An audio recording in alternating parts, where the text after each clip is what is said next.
Last week I shared a video about using your home as a photo studio.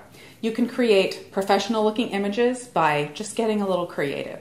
In this video, I'll discuss moving outside your home to take portraits, using the world around you as your studio. In last week's video, I talked about fashion magazines, how when you look through them, you'll often see models in fantastic interiors, beautiful and sparkling clean homes with beautiful sparkling new furniture, things that most of us don't have available to us, even on a rental basis. But you also see a lot of outdoor shots in backyards or pools, on the beach, in the desert. Some of these places that you see in these photos are pretty awe-inspiring, like a beautiful white sand beach or an extravagant backyard pool. And like those fancy homes that I talked about before, these might not be places that we have easy access to, but that doesn't mean that we can't take great portraits outside. We just need to take a look around us and use our creativity. I've done loads of self-portraits outside. Sometimes I've been in really cool locations where I've traveled and even hiked to get to. Sometimes they're places in my own town.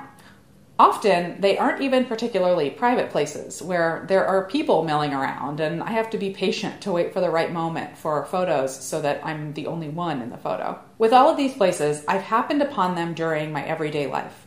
I've always got my eyes open, looking for new settings for my portraits. So when I come upon a cool spot, I make a mental note to come back later when I'm ready to shoot. And even if I don't have a really neat spot, because we don't always have available the most exciting places to photograph, we can still make the photo interesting using timing and light and wardrobe. I was in this situation last weekend. I was visiting northern Arizona and wanted to do a photo shoot. There is ample forest around that area, which I absolutely adore, but I've done a number of photo shoots in the forest, some of which you saw a minute ago.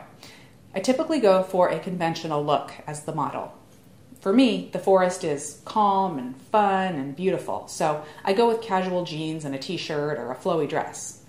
This time, to create something a little different, I did use a forest area, but I mixed things up with wardrobe. I went with a simple juxtaposition, wearing something that I wouldn't normally wear in the woods. A lacy tank top and ballerina-style skirt with some sassy high heels. I ended up getting pretty lucky with the dramatic skies, or maybe unlucky, depending on which way you look at it. It was raining on and off throughout the shoot, but the dramatic skies and my dramatic outfit stood in contrast to the calm forest around me.